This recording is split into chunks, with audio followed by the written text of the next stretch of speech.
Hey everyone, and welcome back to Cruising with Matthew. Today I'm going to give you some hints and tips about P&O Cruises Ventura, so you can make the most of your time on board this fantastic ship. So I really hope you enjoy this video.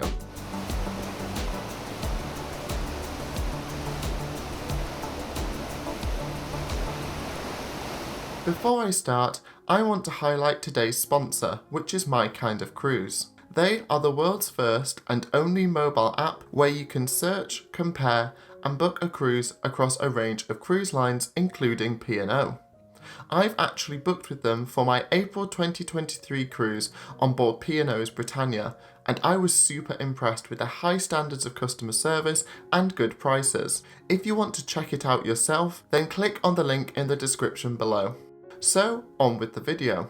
Number 1. Ventura isn't too big or too small. By today's cruise ship standards, I'd consider Ventura to be a medium to large cruise ship and sits roughly in the middle of P&O Cruises' fleet in terms of size. This means that Ventura offers the best of both worlds, as she is big enough to offer a range of venues and large amounts of deck space, whilst not feeling overwhelmingly big. As a result, she was easy to navigate, and it never felt like you were walking miles to get from point A to point B. Being one of the older ships within the P&O fleet, she also had a traditional feel, which really helped make Ventura feel welcoming and also quite relaxing. Due to these reasons, she's a fantastic ship to travel on, as she quickly becomes familiar and acts as your home away from home during your cruise. Number 2. Walk the promenade deck. The promenade has to be one of my favourite aspects of any cruise ship, so I was so glad to hear that Ventura had one. It may just be me, but walking along the promenade deck really helps me connect with the sea, and you get some stunning views here as well. As it was a full wraparound promenade, it was also the ideal place to walk off those numerous cruise calories you might have acquired during your cruise. A personal highlight has to be the forward section of this area, as it goes right to the front of the ship. This clamshell area, as it's nicknamed, gives you stunning panoramic views of the front of the ship. It's at its most impressive when Ventura is sailing at speed on a sea day, although it can be a little windy. Irrespective of this, it's a fantastic area, so I'd thoroughly recommend visiting this space on your cruise. Do note, however, you do need to climb some steps to get up from the promenade deck to this area, so just something to consider. Number 3. Have afternoon tea in the main dining room. Now, I'm a massive fan of afternoon tea during a cruise because it has all my favourite things: scones, cakes and sandwiches.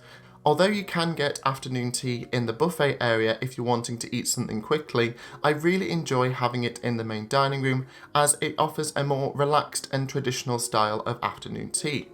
It's served on these wonderful cake stands, and you also get tea and coffee served with your meal by waiters as well. In my opinion, it's a wonderful way to sit back and catch up with friends or family about your day so far.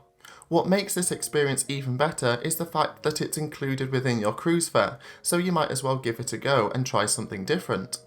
Likewise, it's important to note that although the buffet is a popular option to have at breakfast and lunch, you can dine here on most days in the main dining room too, as it's perfect for a more relaxed sea day and offers a different experience to what you would have at the waterside buffet, so I definitely recommend. Number 4. Go to the theatre. One of the many things I love about cruising is the fact that you have the opportunity to see a variety of performers every night during your cruise, and Ventura was no exception. During our cruise in the Arena Theatre, we got to enjoy a variety of performers such as Asa Elliott, as well as the girl band Rock Goddess, as well as large-scale production shows by the talented Headliners Theatre Company.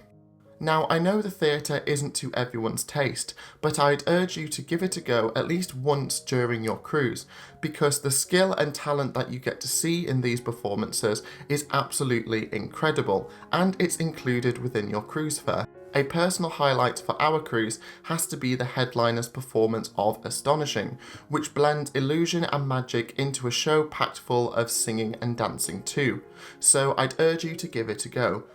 Number 5. Have a cocktail in the Metropolis Bar. Another great feature to Ventura is Metropolis, which is situated right at the back of the ship, all the way up on deck 18. This bar actually partially hangs out over the side of the ship, and if you're sat in the right area, you will get some stunning views all the way down the side of the ship, and in other areas you get to look at the ship's wake. I also enjoy the fact that the non-windowed portion of this area has these large TV screens depicting various skylines across the world. By day, this is a wonderful place to relax and read a book, accompanied with a nice coffee and some stunning views. In an evening, however, this place really comes to life, as it's a popular area to enjoy some pre or post dinner cocktails whilst listening to the pianist that often plays here too. So if you're wanting a more relaxing start to your evening, then this is the place to go. Number 6. Relax by the terrace pool. Now, Ventura has 4 different pool areas, each with their own style and benefits. However, the terrace pool has to be my favourite on board. Situated at the very aft of the ship, Ventura's slightly tiered stern means that there are plenty of places to sit back and take in those fantastic wake views during sea days around this pool. A personal highlight has to be these small areas of deck space situated above either side of the pool. And although this is a popular spot, I'd recommend you seek these out, as it feels like you have your own personal bit of deck space. I know I mention wake views a lot during my videos, but there's just something about watching this when the ship is underway. I often just sat around this area looking out to sea, even though I had brought a book to read. Number 7. Enjoy a performance in the Tamarind Club. If you like more intimate musical performances by the various artists on board Ventura, then the Tamarind Club is the place to be. Walking in, you really feel as if you're in a sophisticated cabaret bar, and the performances we saw here were top notch. What I love about this venue is the fact that the smaller size of the Tamarind Club gives the artists the chance to closely interact with their audience, letting their personality shine through. A key example of this was the fantastically talented Rosie Sings, who wowed us with her unique takes on well-known songs, as well as always making us laugh with her anecdotes and jokes. It's just a really fun and laid-back environment which we love to start our evenings in, so definitely somewhere I'd recommend. Number 8. Enjoy the views on deck 19. Situated above the Metropolis bar is this fantastic small area of deck space all the way up on deck 19 at the very back of Ventura. It almost felt like a secret deck, as not many people seem to know that it was accessible to passengers, but it's a real gem of a space. What I love about this area is the fact that it offers some incredible views of the ship, as well as giving you the chance to look all the way down the side of the ship, but this time without any glass in the way. It's the perfect spot to take some great photos and videos, but do note it can get very windy, so make sure you hold on to your camera. It's also a great place to be to take in the views whilst you're in port because you're so high up. One such example of this was when I was taking in the views of Vigo, and I noticed that Princess Cruises' Sky Princess was preparing to depart. So I had a great vantage point to watch her sail away, and there was lots of waving going on between passengers from both ships, and Sky Princess got to show off her love boat horn to us, and it was just lots of good fun.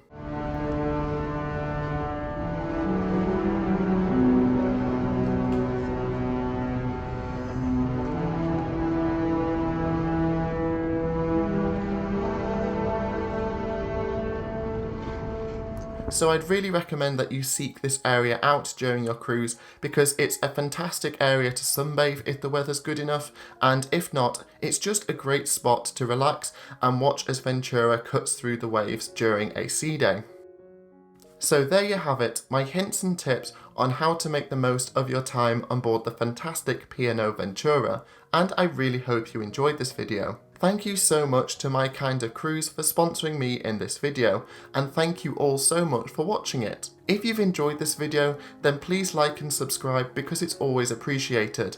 And if you want to know more about Cruising with Matthew, then please like and subscribe because it's always appreciated. I hope that you're all doing well at the moment, and I can't wait to see you in my next video. So until next time, this is Cruising with Matthew, and thank you so much for watching.